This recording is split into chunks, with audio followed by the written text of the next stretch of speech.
everyone. I'm Sunny. I'm Rachel. And I'm Rox. And this is Literature on the Rocks. Book Club. I forgot it was a book club for a second.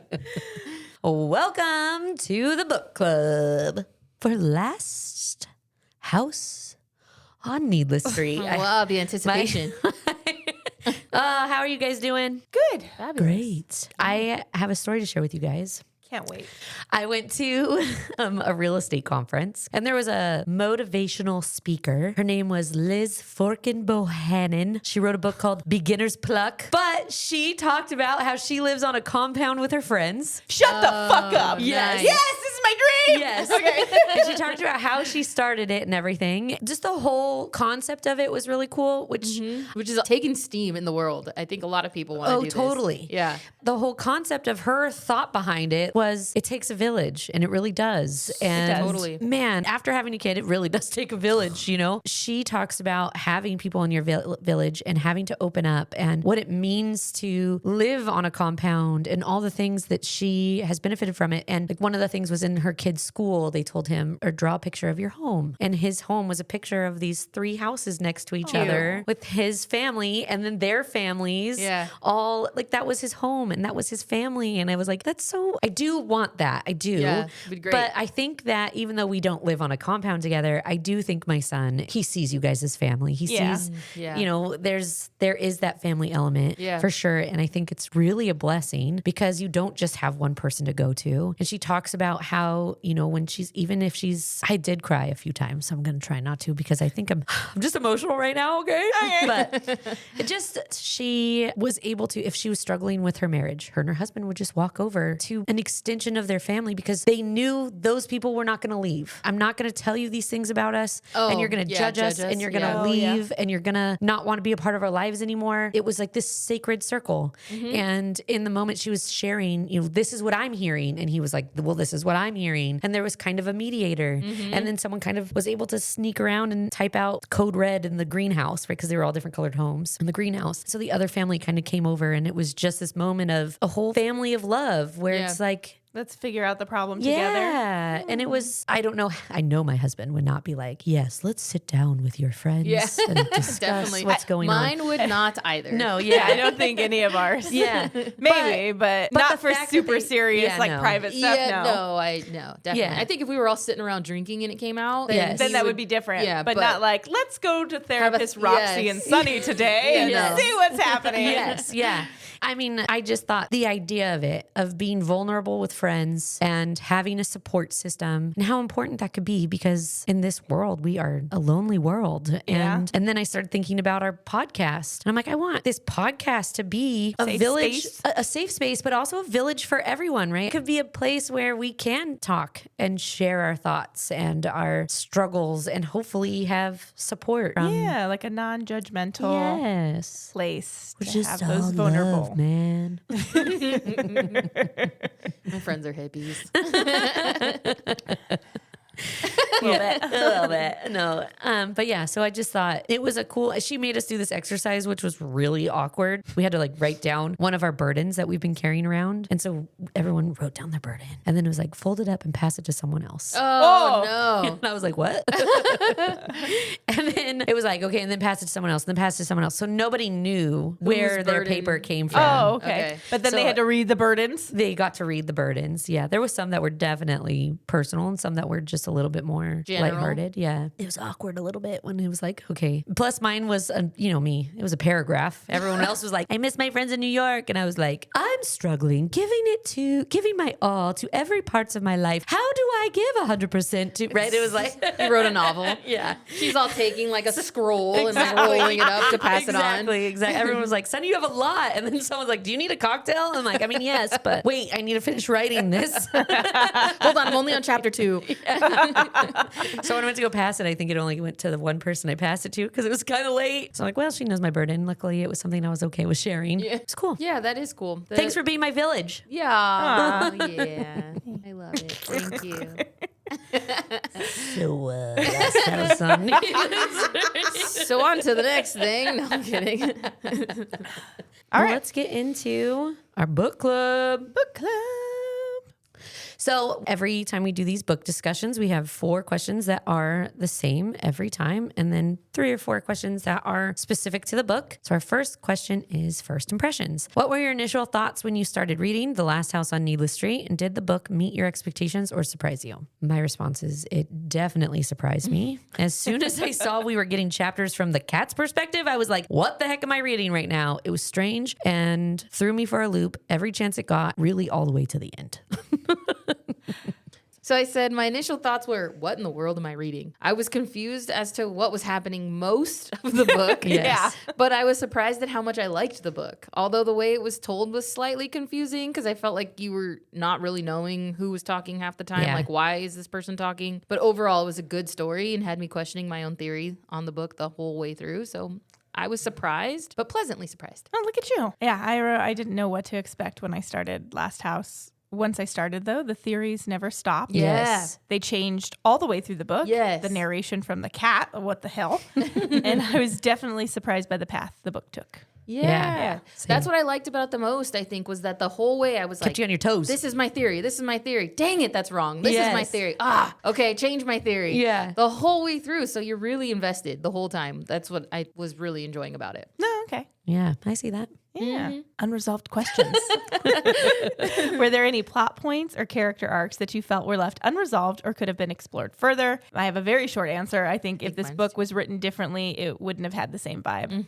Period. Yeah. When the book ended, I really felt unresolved, just as a whole. It took me a lot of time to actually come to a conclusion about how I felt at the end. It felt so far out of left field that I was uncertain about how I felt for the book for a long time. It was a book that I really had to let settle to figure out my feelings about it. So while I don't have specific unresolved questions, it did feel unresolved to me in the end, or at least I felt unsatisfied more than unresolved. Even looking at it now, I feel similar, but mostly about Dee's story, really.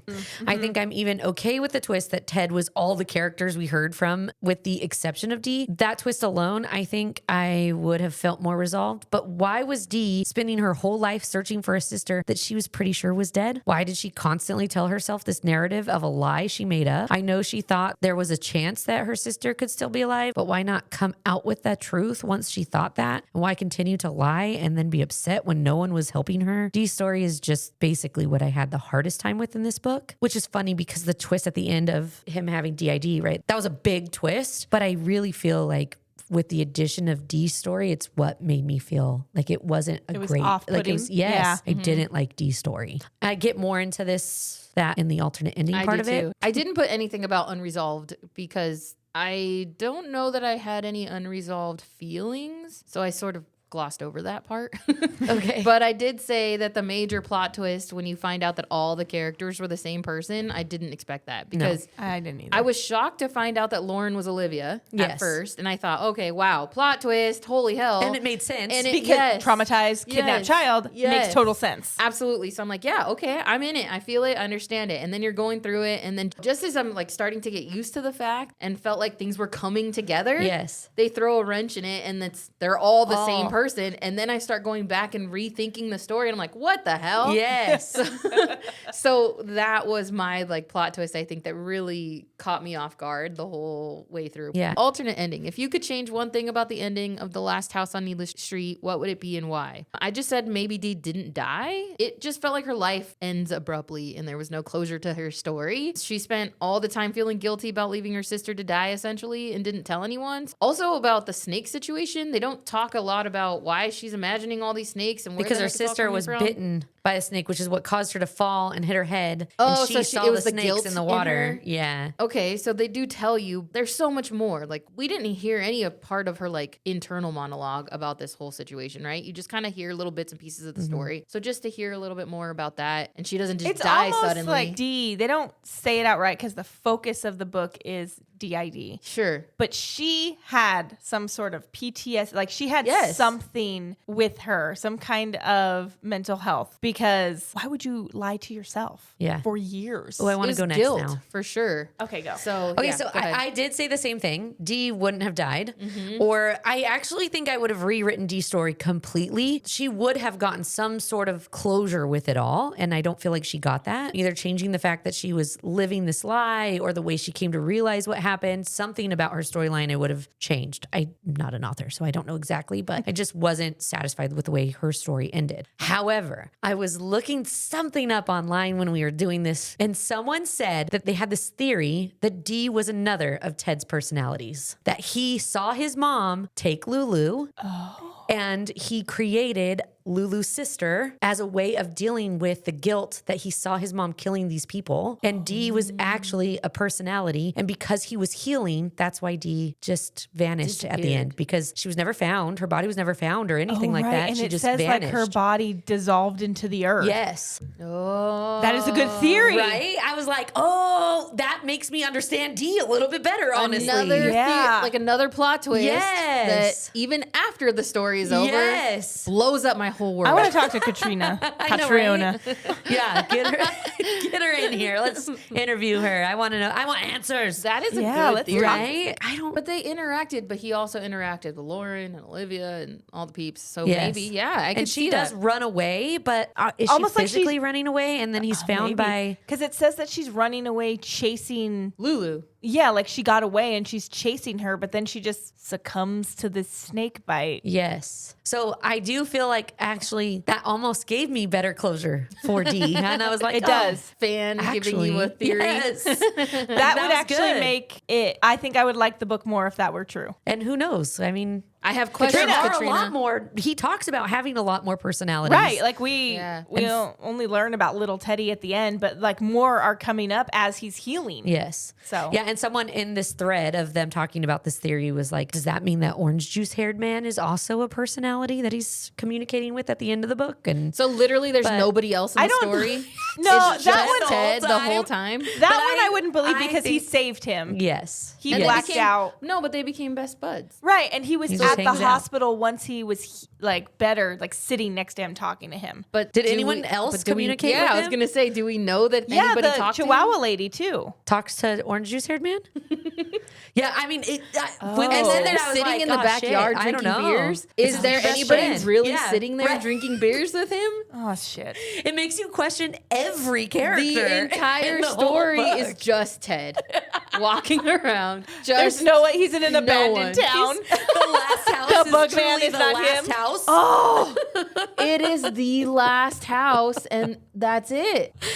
no, no, Mind blown. no! The Chihuahua lady is a person. I believe the Chihuahua lady's Because- person. But is They she still around? Well, she went on that cruise and she was the missing. police were and- there and they excavated her basement. With Okay, so it's Ted and Chihuahua Lady. That's it. That's the I only believe real people. Orange Juice Man Oh, and has the a bug dog man. though, and he doesn't live in the dog. You know, does he? I'm just kidding. No, no, I think orange juice haired man is real. And I like the idea that every character is Ted better. I'm going with that theory. but yeah, I'm Ted glad we is talked also about it. 'Cause the Ted is the all- tabby cat. Oh my god! That Olivia is attracted well, to. I mean, if he's a lesbian cat, I mean, who's to say he's not the tabby? I love it. Yes, that's Oh, my theory, and I'm man. sticking to it.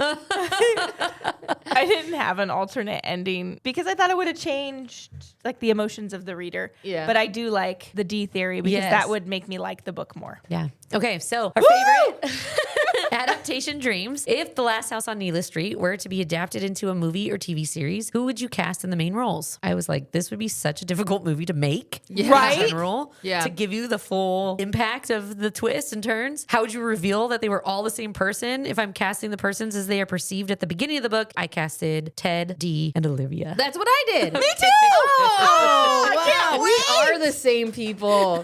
Oh my Are god! we Are all we the Ted? same? Dun, dun, dun. This podcast is actually just hosted by one person doing multiple voices. And what you see on Instagram is really not real. AI. It's one person, AI, slowly getting more and more Hispanic. Married as a Hispanic, then becomes a little more Hispanic, and then gets real dark. It's real dark. Oh man. Okay. Okay. I'm excited about these. Actually, I feel like I really tried on these. Okay, so don't tear me apart. Okay. I will try. Let's get into Ted. Okay, Ted. So I did Wyatt Russell. He was in some Marvel movies, but he's Okay.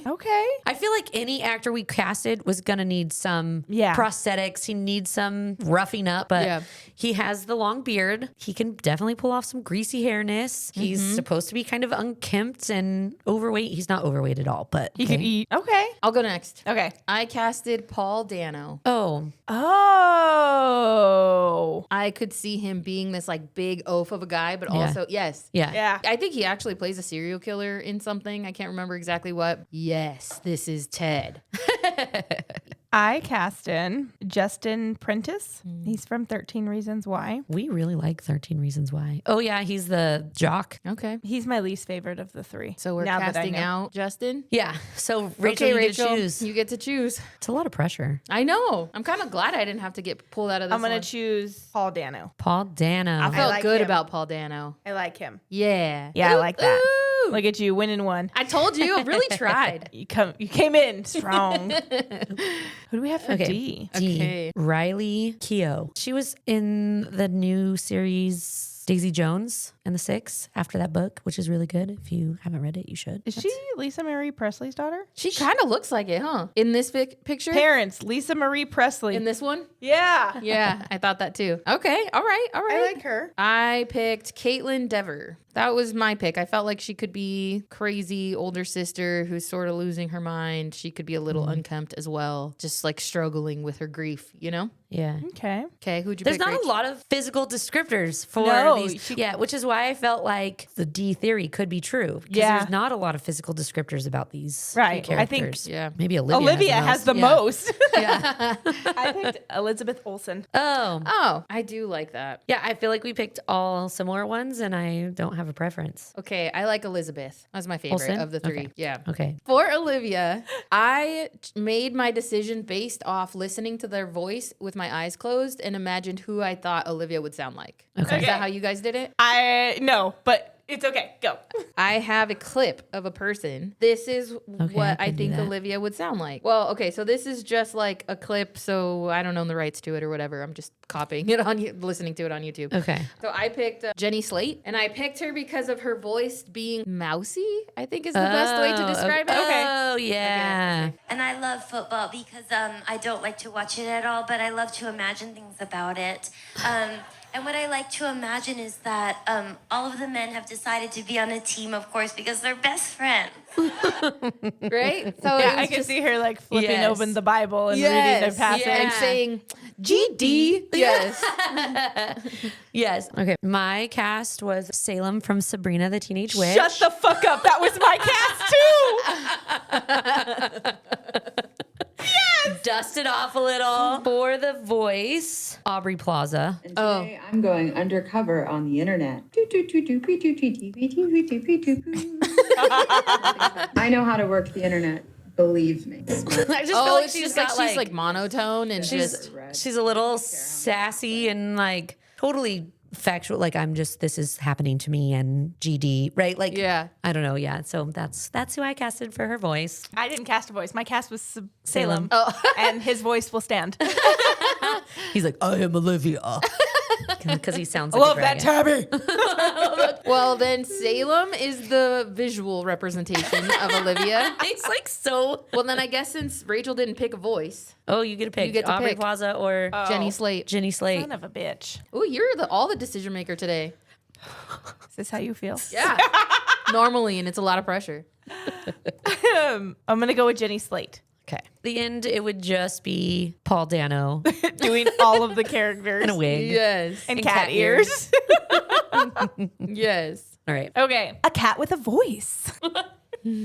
Olivia the talking cat has one of the most distinct distinct perspectives in the novel. What do you think her chapters added to the story? Did she bring comfort, confusion, or both? I wrote, I think Olivia's chapters were a mix of emotions. Confusion, because why the hell is the cat talking to us? I never felt comfort from her chapters, but maybe a more realistic version of events. And always with a dash of confusion, because she's explaining it like a cat. Yes. Yeah. I've basically the same thing, a little bit of both. She definitely brought both comfort and confusion, but she almost seemed like she was the most reliable perspective in the book at times. Like if she ended up being one of my favorite characters in the end, but her chapters, while she didn't always understand what was going on, she seemed to provide almost more clarity to what was truly happening in the house. For instance, when Olivia mentioned the Green Boys, I knew whatever they were referring to was real and not just something in Ted's head. Right? There was like, okay, it's a real thing that he's talking about. But It's Olivia not just this is mental. in Ted's head. Yes, I know. Exactly. And she wasn't even in the real world a lot of times. No. Yeah. I said, honestly, to me, she brought more confusion than anything else. It took a long time to figure out why her perspective was important. But then again, when you do finally learn her POV was relevant, it didn't help. But it's made sense. It just made me question all the scenes where Olivia is like licking herself, clawing under the fridge. Then now I'm Licking just blood. Yeah, now I'm just picturing this giant man crawling around on the floor, acting like a cat, and it makes the whole thing funny instead of like Disturbing. Yes. So I know it's not supposed to be funny, but it really did. After I sat and thought about it, and I was like, now I just picture this big old guy like under a fridge trying to get that sandal. Not able to use his thumbs. Yes. The monster and the man. The book plays with ideas of monstrosity, real and imagined. At what point did you start questioning your assumptions about Ted? How does the story blur the lines between villain and victim? I said, I think it did a really good job of blurring the lines. I started off feeling certain that he was a villain, saying to myself as I was listening that he was a sociopath and a serial killer. I was dead set on that theory. But then on the other hand, you can tell that there was something wrong with him throughout the story, right? You have this thought that there is something, and I sort of felt bad for him. So then when I found out the real story, all feelings about what I thought he was went out the window, and I really empathized. So he was doing the best he can with what he had, never having had the guidance of having growing up into an independent adult. It's really sad, the whole story, when you really think about it. So losing your mother is traumatic for anyone, let alone someone who isn't a teenager and forced to clean up the body. Yeah. So he carried that weight for a long time and suppressed the thought of all the bad feelings for his own protection. And in the end, I felt he was the victim more than anything else. Those are my thoughts. Pretty much the same. I didn't once think Ted was not a villain until it was revealed that he was all the characters, including the little girl. Yeah. I did think he was a victim of an abusive household, but never questioned whether or not he was a killer. He was always a killer from the beginning. Yeah. Until he wasn't. Right? Yeah. Right. He was absolutely a predator until the point he was dying on the forest floor speaking in a little girl's voice. Yeah. Yes. I said the entire book, I thought Ted was a monster. I had several theories, but they were all centered around him being a monster. So it wasn't until the end that I realized he was a victim and had been living this confusing, sad, tortured life. And I really had empathy for him at the end. And I think the author accomplished her goal of showing those with mental illness in a non-villainous light. Yeah. Well, and how often we are to judge people too. I was just going to say that. Like how often you have this perception of somebody, not really understanding their backstory and where it's all coming from, really. I think she really highlighted that well. Because And I think you even do start off thinking he's bad. Even the Bugman, the therapist, I don't think he thought this guy has DID. I think he thought this guy has a little girl locked in his closet, right? Yeah. Like, I don't think that he was trying to help him. With his disorder. Yeah, with this. Yes, exactly. He was trying to write a book about how he was a monster. Yeah. I did, before we Sad. get into the last question, I did look up DID more because I wanted to know the difference between that and multiple personality disorder. Ooh, what's the difference? There isn't. Yeah, I That was gonna is- say I think they're the same thing, right? Yeah, it is the new term for current it. term for Okay. multiple personality disorder. Yes. So I was like, Okay. this sounds like a multiple personality. Like, what the Yes. hell's the difference? Yeah. But that is the new medical term for it. Yeah. Okay. That makes sense. I also, just really quick, it was fun because we all kind of had the same experience where we read it thinking Ted's a monster, Ted's a monster, Ted's a monster. Oh, he's not actually a monster. He is a victim. He really didn't kill Yeah. anybody. Yeah. He's totally innocent. Yeah. His mom was a monster. Yeah. Right? But I got to hear Rox go through it because I finished it first. And so she kept telling me her theories throughout the book. And every time it changed, I was like, oh, good theory. Yes. Totally patronizing me the whole I can't time. wait for you to finish it. Yeah, no, it was. I knew because I was like, "Don't tell me those things." Yeah, the and I was truth. like just listening, like, okay, You're so smart. and then, like, Yes. I feel You're like figuring it out. I feel like I couldn't have, unless short of actually telling you how it ended. Yeah. There's no You way to never know. would have guessed. There's even no if way I to gave you, know. like, you're wrong. Yes.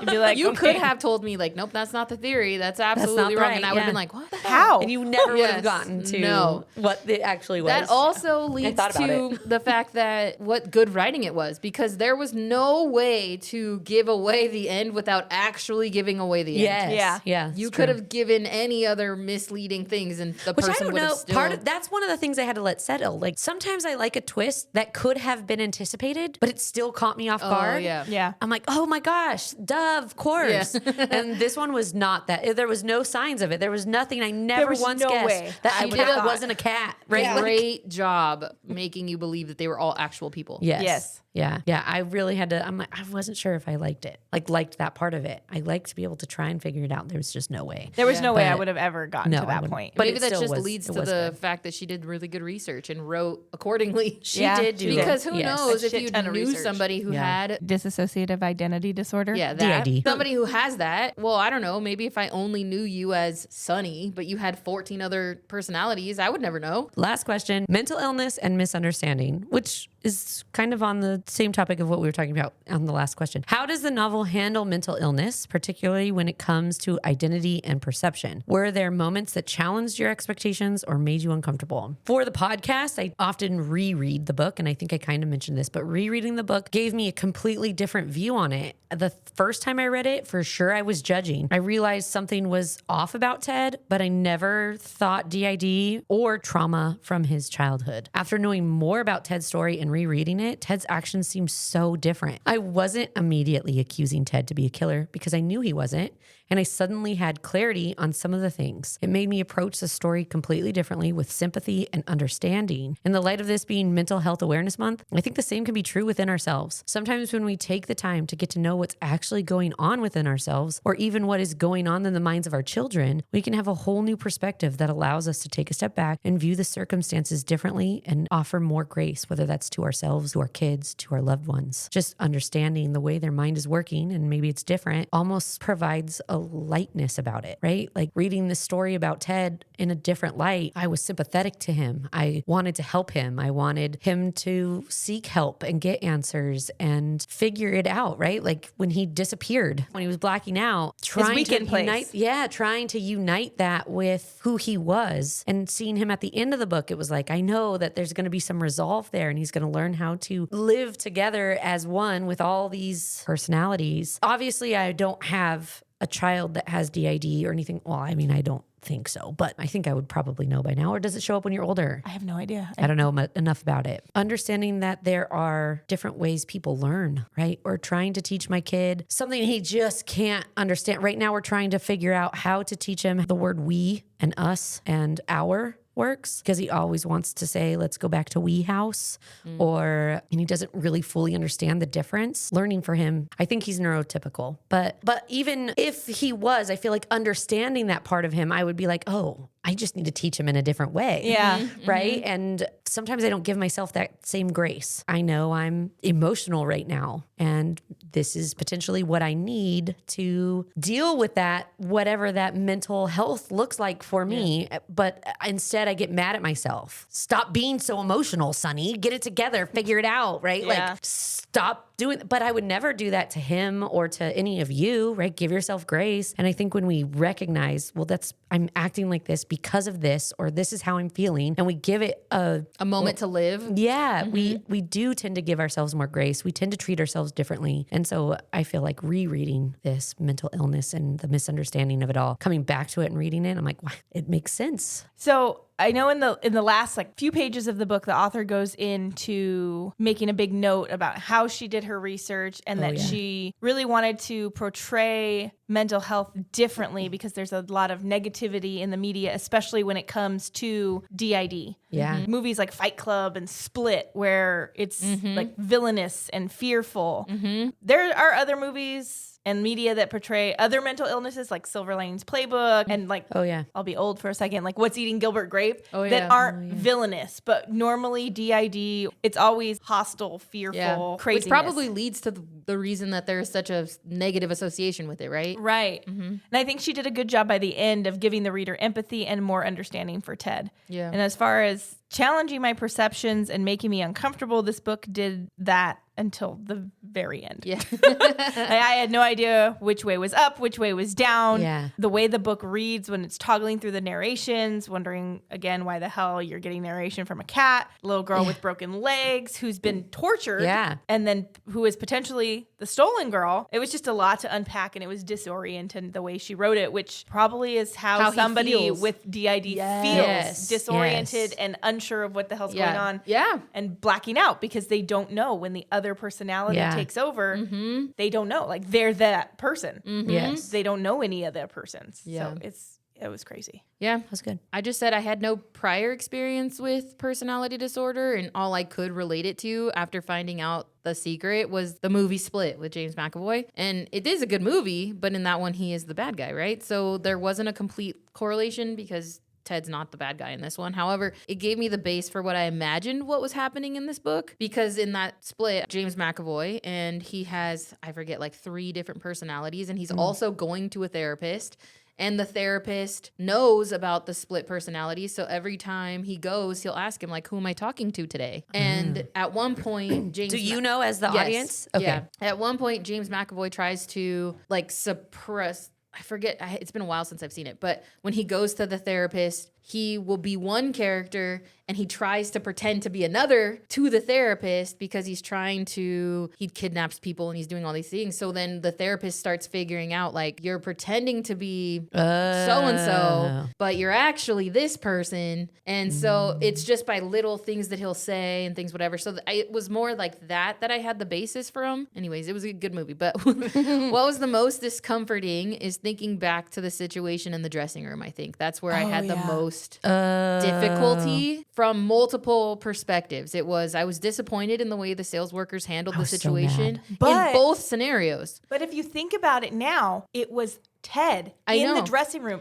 which is why they snickered at the sizing. Yes, but that's what I'm saying is in both, looking at it from both perspectives, I was disappointed because the first one is where you think he's the kidnapper, right? And there's a child pleading for help and the sales workers confront him about it. So they weren't helping the girl in any way. I was so mad. I was so disappointed. But there was no little girl there to write. But that's the first perspective, right? Then you think about it from the scenario where he is Lauren and he's trying on these leggings and he's writing the distress letter and they still confront him about it. He's a man who has obviously something going on, and instead of having some compassion or just going like, oh, there's something weird happening here, they confront him about it and make him feel like shit. Yeah. So I was just uncomfortable in that whole thing because there was no viewpoint where it was okay how they reacted. So I think I understood their reaction a little bit better after coming to the realization. Yeah, sure. But you're right. Like, it could have been handled. Coming to this person who's clearly something's through some going shit. on, and you are angry at them for writing this note. Yeah, I can see that.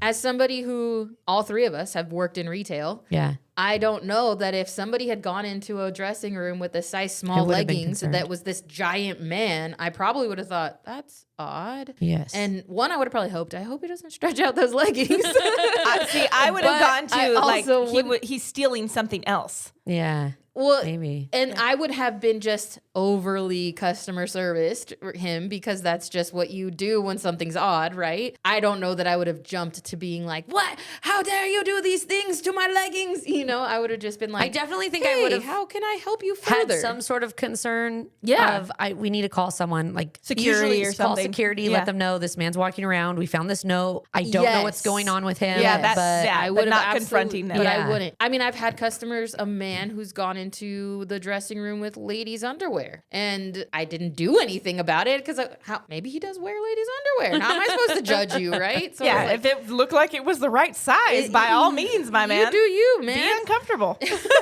Right. And so when he went in, I was like, okay. I just made sure that all those items came out. Right, yeah. But so that was, I think, the one part where I was uncomfortable And I don't know, she towed the line really well with the disorder, I guess. Yeah, she did a good job. She clearly did research too and reading it all. Yeah. It was good. It was really, it's funny that I'm going to say this now after thinking about it, but it is well written in that It is. she really did a good job. Because now afterwards, I'm like, oh, okay, yeah, this is exactly how it was supposed to be. I wouldn't have changed how she wrote it at all. I still stand by I didn't like Dee's story. Yeah. Agreed. I meant like not the story itself, but like how she pieced it together and like how she formulated just kind the story. of was a throw-in. It didn't feel like it was. It could have not been there at all. She couldn't have been there at all. With it being another one of his personalities makes me like Dee's stories a little better, but it wasn't clear. Like that never came across. Yeah. And so maybe rewriting that somehow, because that was where at the end of the book I was like, and she just didn't became like a god. Yeah. In the forest. Oh yeah. If they had said that, then I would have been like, oh, okay, this makes sense. Right. But it does make sense if it was like he made peace with Lauren, so the girl looking for her, the guilt was gone. Yeah.